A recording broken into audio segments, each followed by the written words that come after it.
Right? New at 4, the coronavirus pandemic is taking a mental toll on healthcare workers. And that is according to researchers from the Hartford Hospital that polled nearly 1,700 doctors, nurses, and other medical personnel back in April. NBC Connecticut's Kristen Johnson has details.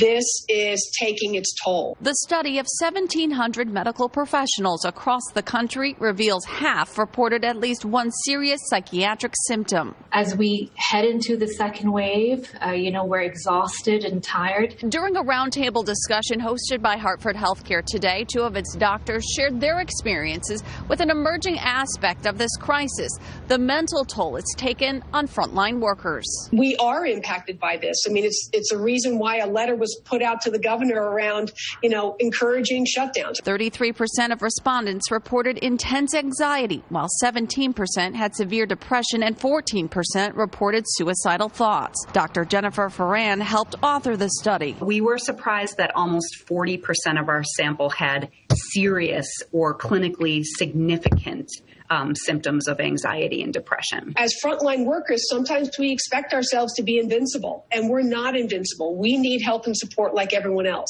Employees are being encouraged to seek out peer support groups, something that could be critical as we enter a second wave, which top officials at Hartford Hospital forecast will be worse than the first. The next impact is going to be so big. But unlike when this survey was taken in the month of April, in the early stages of the pandemic, there are now new protocols in place and a vaccine around the corner. We feel very safe. We know that we have access to adequate personal protective equipment. Still, they know there are long days ahead. There are many of us struggling, but if you don't talk about it, then you don't know that you're not alone. And Ferrand says it could take years for some on the front lines to recover. I think that this will change a lot of people's lives, professionally and personally. In Hartford, Kristen Johnson, NBC Connecticut.